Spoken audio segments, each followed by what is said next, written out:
राष्ट्रवादी काँग्रेसचे दिवंगत अध्यक्ष अजित पवार यांच्यानंतर त्यांच्या पत्नी सुनेत्रा पवार या राज्याच्या उपमुख्यमंत्री पदाची शपथ घेणार आहेत। आज संध्याकाळी 5 वाजता त्यांचा शपथविधी होण्याची शक्यता आहे। सुनेत्रा पवार या राज्याच्या पहिल्या महिला उपमुख्यमंत्री असतील।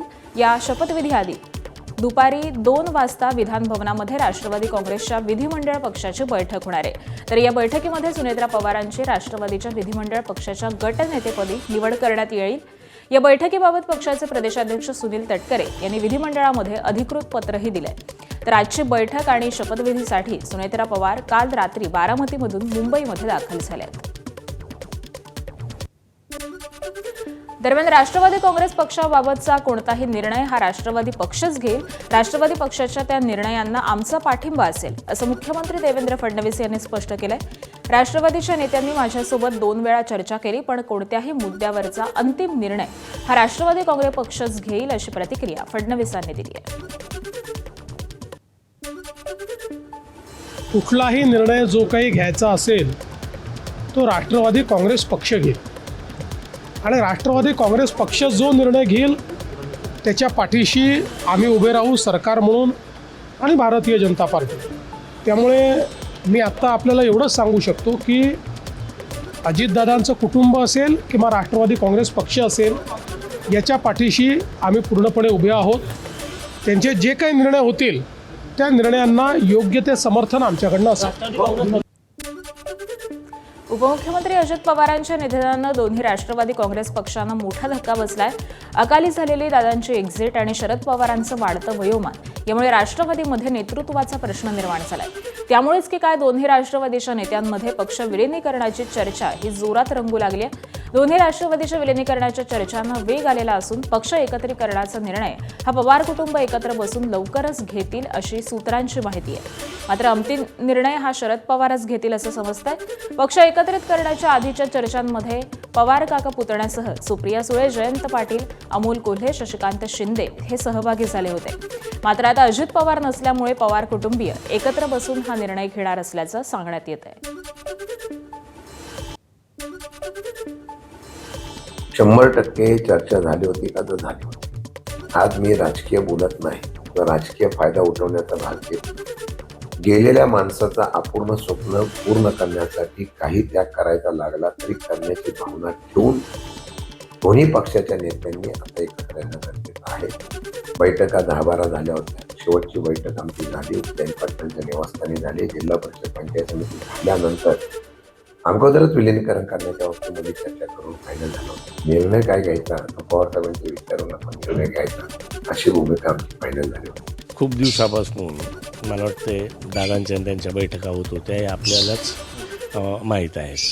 त्याच्यामुळे कदाचित तो पावित्रा त्या वेळेपासून सुरूच होता आणि आता ही एवढी मोठी दुर्घटना घडल्यानंतर निश्चित एकत्र आल्याचं चिन्ह अगदी काल परवापासून आपल्याला पाहायला मिळतं, चर्चेत येतं। आता कोणीच राहिलेलं नाही, कारण साहेबांची प्रकृती, साहेबांचं वय हे जर बघितलं तर एकत्र येण्याशिवाय पर्याय नाही, अशा पद्धतीनेच आमची एक तयारी आहे।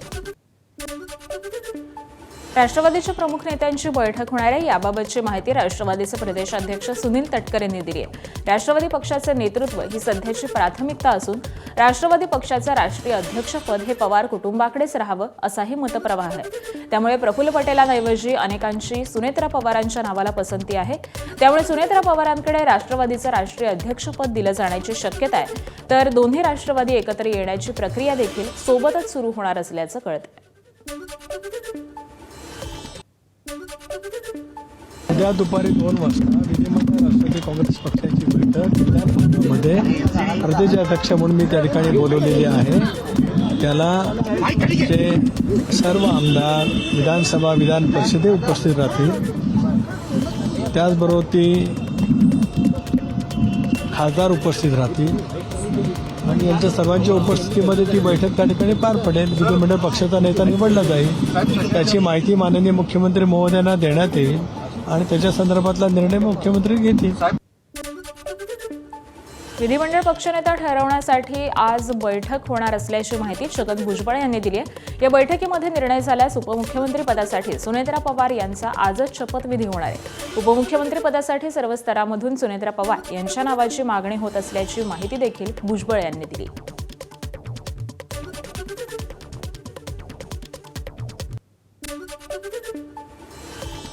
दरम्यान अजित पवारांच्या पश्चात त्यांच्या पत्नी सुनेत्रा पवार यांना उपमुख्यमंत्री करावं अशी मागणी अन्न आणि औषध प्रशासन मंत्री नरहरी झिरवाळ यांनी केली होती.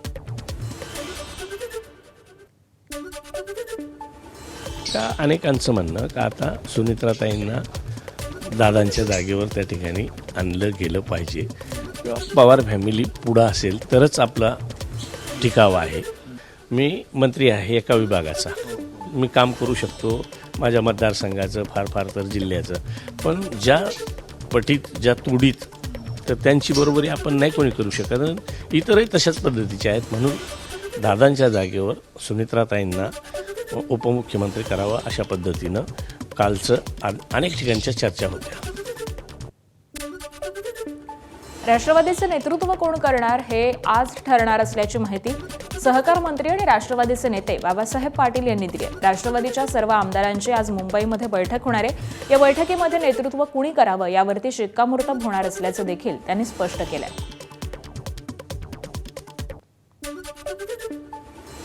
एक तर खूप मोठं देशावर आणि आमच्या पक्षावर एक संकट आलं आहे, ते म्हणजे आम्ही कधी विसरू शकत नाही. दुसरं आता की नेतृत्व कोण करावं. आदरणीय पवारसाहेबांनी आतापर्यंत या राज्याला एक खंबीर असं नेतृत्व दिलं आणि त्याच आधारावर दादाने पुन्हा राज्याचं नेतृत्व केलं. आता नेतृत्व जे काही करायचं असेल तर त्या पवार कुटुंबियांनीच करावं लागतं, अशा प्रकारचं माझं स्वतःचं मत आहे. मुंबईमध्ये आज राष्ट्रवादी आमदारांची महत्त्वाची बैठक आयोजित करण्यात आली आहे. रात्री आमदारांना फोन करून बैठकीची माहिती देण्यात आलेली असून ही बैठक आज दुपारी 2 वाजता होणार असल्याचं आमदार प्रताप पाटील चिखलीकर यांनी सांगितलंय. बैठकीसाठी आमदार प्रताप पाटील चिखलीकर सोबतच बसमतचे आमदार राजू नावघरे आणि विक्रम काळे हे विशेष विमानानं मुंबईमध्ये जाणार आहेत. जिल्ह्यामध्ये सर्व पक्षीय शोकसभेचं आयोजन केलेलं आहे. सर्व पक्षाच्या नेत्यांशी माझं बोलणं झालंय. दादाचे चाहते जिल्ह्यामध्ये प्रचंड आहेत, परंतु ती शोकसभा करून त्या बैठकीला पोहोचण्यासाठी मी पक्षाकडे वेगळी मागणी केलेली आहे. एखाद्या वेळेस ते विशेष विमान पाठवण्याची शक्यता आहे. त्यामुळं मी असे विक्रम काळे साहेब असतील, राजूभाई नवघरे असतील, आम्ही सगळेजण मिळून त्या विमानाने मुंबईला जाऊ. कोणाला उपमुख्यमंत्रीपद द्यायचं हा राष्ट्रवादीचा विषय आहे अशी प्रतिक्रिया शिवसेना नेते आणि मंत्री उदय सामंत यांनी दिली आहे. तर राष्ट्रवादीच्या बैठकीमध्ये सर्व आमदारांसमोर सुनेत्रा पवारांचं नाव पुढे येणार असेल तर त्यांचं आम्ही स्वागत करू अशी प्रतिक्रिया देखील उदय सामंतांनी दिली आहे. अजितदादांच्या निधनानंतर राष्ट्रवादी काँग्रेस पक्षाचा हा खरं तर प्रश्न आहे की कोणाला उपमुख्यमंत्री करायचं. आणि त्याच्या पार्श्वभूमीवर जर उद्या आमदारांची बैठक होऊन एकमुखानं सुनेत्रा वहिनींचं नाव जर येणार असेल तर हा राष्ट्रवादीचा वैयक्तिक बाब आहे, परंतु आम्ही सगळे त्याचं स्वागत करू. आणि त्या संदर्भामध्ये मुख्यमंत्री महोदयांना माझ्या माहितीप्रमाणे सगळे राष्ट्रवादी काँग्रेस पार्टीचे पदाधिकारी भेटलेले आहेत. आणि या दुर्दैवी घटनेनंतर जो काही निर्णय घ्यायचा आहे तो राष्ट्रवादी काँग्रेस पक्षानं आणि पवार कुटुंबियांनी घ्यायचा आहे असं माझं वैयक्तिक मत आहे. बीडमध्ये राष्ट्रवादी काँग्रेस शरद पवार पक्षाच्या वतीनं शोकसभेचं आयोजन करण्यात आलं होतं. यावेळी आपल्या भावना व्यक्त करताना आमदार संदीप क्षीरसागर यांना अश्रू अनावर झाल्याचं पाहायला मिळालं. दरम्यान दोन्ही राष्ट्रवादीच्या विलिनीकरणावरती प्रतिक्रिया देताना साहेब आणि दादा आम्हाला वेगळं कधीच नव्हते अशी प्रतिक्रिया संदीप क्षीरसागर यांनी दिली आहे. तर पवार कुटुंब एकत्र बसून जो निर्णय घेईल तो मान्य असेल असं देखील संदीप क्षीरसागर यांनी स्पष्ट केलं.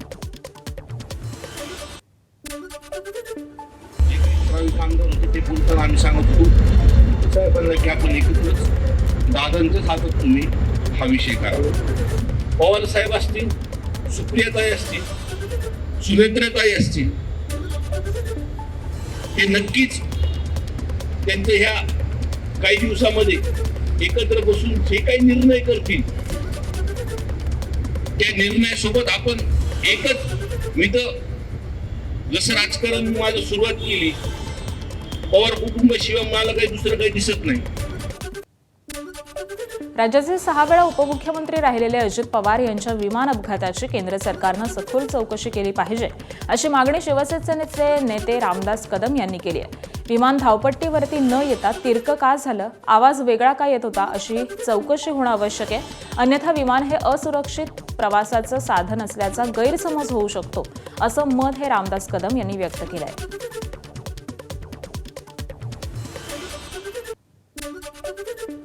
काही लोकांनी असे सांगितलं की त्या विमानाचा आवाज वेगळाच येत होता. आणखी पायलटला अडचण काय होती, ते विमान खाली आल्यानंतर सरळ रेषेमध्ये यायला हवं, ते असं वाकडं का आलं. आणि याच्यामध्ये या विमानाच्या बाबतीमध्ये सखोल चौकशी होणं आवश्यक आहे, अत्यंत गरजेचं आहे. राज्याचे उपमुख्यमंत्र्यांसारख्या ज्येष्ठ नेत्याचा जर अपघात होत असेल अशा पद्धतीनं, तर त्याबाबतीत चौकशी होणं खूप गरजेचं आहे. मग यानंतर विमानाला कुठलाही मुख्यमंत्री, उपमुख्यमंत्री किंवा ज्येष्ठ नेते कोणी जाणार नाहीत. मग ते विमान हे असुरक्षिततेचं साधन आहे असं होईल ते. अजित पवार यांच्या अस्थींचं विसर्जन काल बारामतीमधील सोनगान इथं करहा आणि नीरा नद्यांच्या संगमावरती करण्यात आलं. काटेवाडी गावापासून 5 किलोमीटर अंतरावरती असलेल्या या पवित्र स्थळी पवार कुटुंबीय अस्थि विसर्जनासाठी उपस्थित होते. काल सकाळी अजित पवारांचे सुपुत्र पार्थ पवार आणि जय पवार यांनी धार्मिक विधींनुसार अजित पवारांच्या अस्थी या संकलित केल्या. यावेळी राष्ट्रवादीचे अध्यक्ष शरद पवार देखील सहभागी झाले होते. त्यांच्यासोबत अजितदादांचे थोरले बंधू श्रीनिवास पवार, चुलत भाऊ राजेंद्र पवार, रणजित पवार, आमदार रोहित पवार आणि त्यांच्यासोबत संपूर्ण पवार कुटुंब होतं. त्यानंतर अस्थि विसर्जनाचा हा विधी पार पडला. अतिशय भावूक होऊन अजितदादांच्या अस्थी नीरा नदीमध्ये विसर्जित करण्यात आल्या. अजितदादांच्या अपघाती मृत्यूनंतर शरद पवार पुन्हा बारामतीच्या राजकारणामध्ये सक्रिय झाल्याचं पाहायला मिळालं. एकीकडे अजित पवारांच्या अस्थींचं विसर्जन होत असताना दुसरीकडे शरद पवार हे नीरा वाघस गावामध्ये पोहोचले. त्यांनी यावेळी ग्रामस्थांशी चर्चा करत नीरा नदीच्या प्रदूषणाची पाहणी केली. अनेक वर्षांपूर्वी शरद पवारांनी बारामतीचा कारभार हा अजित पवारांकडे सोपवलेला होता. तेव्हापासून दादांचं बारामतीच्या समस्यांचं निराकरण करणं हे सुरू होतं. मात्र आता अजित पवारांच्या अपघाती मृत्यूनंतर शरद पवारांनी पुन्हा एकदा बारामतीची सूत्र ही स्वतःच्या हाती घेतल्याचं दिसतंय. साहेबांपुढं कालांतरापासून जे आमच्या या नदीचं आहे, ज्या नदीवर आमच्या या शेतीतल्या शेतकरी बांधवाच्या सर्व जीवन आहे त्याच्यावर, कारण या जमिनीमुळं आज या जमिनींचं पाणी सगळं क्षारमुक्त झालेलं आहे. त्यामुळं नदीचं पाणी फार बेकार झालेलं आहे. परंतु आता पवार साहेब आले आणि पवार साहेबांना जर ही बघितलं तर पवार साहेब नक्कीच याच्यावरती काहीतरी तोडगा काढतील.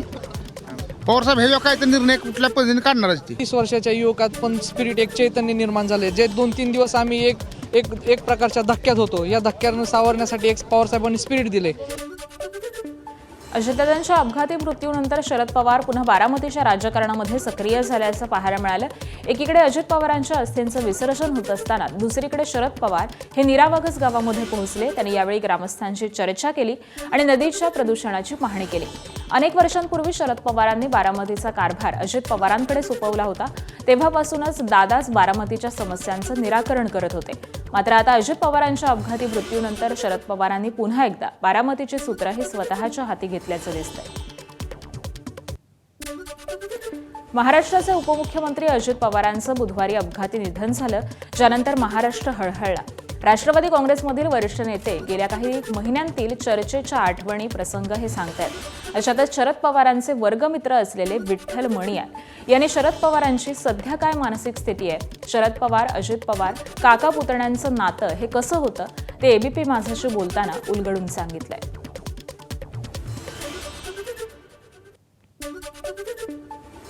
अजित पवारांच्या बाबतीमध्ये त्यांना धक्का बसला आहे, कारण शेवटी काका आहेत, रक्त आहे त्यांचं ते. अजित पवारांच्या बाबतीमध्ये त्यांना धक्का बसला आहे, कारण शेवटी काका आहेत, रक्त आहे त्यांचं ते. एक दांडगा अनुभव मिळेल आणि लोकल लेवलला त्याचं काम करायला त्याला संधी मिळेल आणि ती मिळाल्यानंतर माणसाची खरी पारख होते.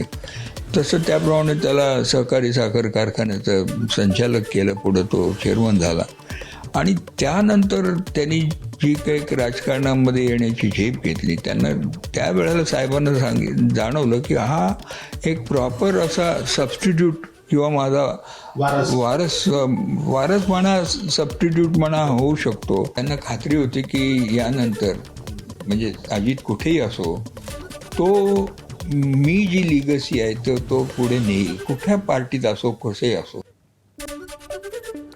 ठाणे, कल्याण, डोंबिवली आणि उल्हासनगर नंतर मुंबईच्या महापालिकाचा फॉर्म्युला हा जवळपास निश्चित झालाय.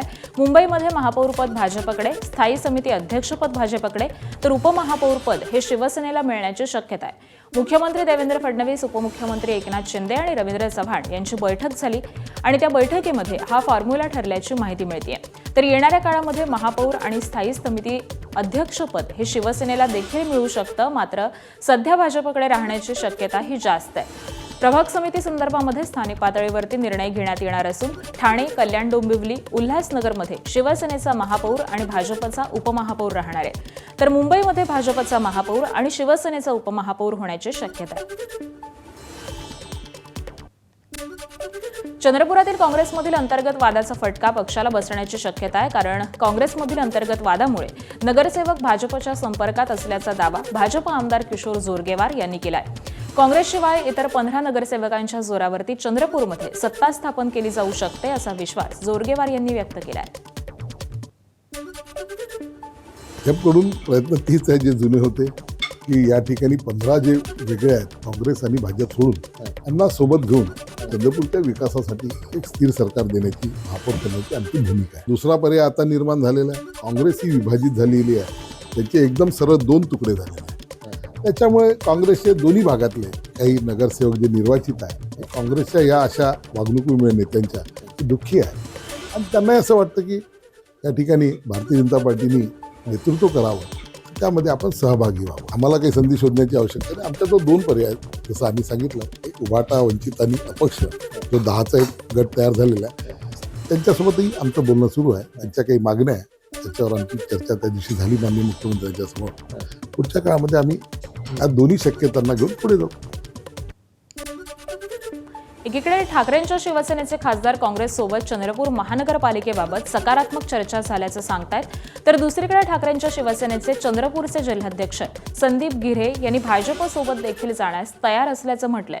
चंद्रपूर महापालिकेमध्ये ठाकरेंच्या शिवसेनेला महापौरपद देईल, त्यासोबतच जायचं ही आमची भूमिका स्पष्ट असल्याचं जिल्हाप्रमुख संदीप गिऱ्हे यांनी म्हटलंय.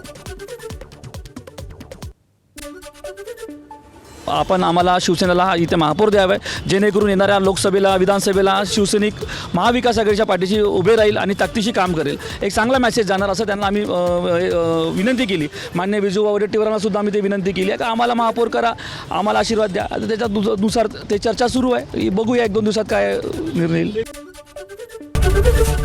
एबीपी माझा, उघडा डोळे बघा नीट.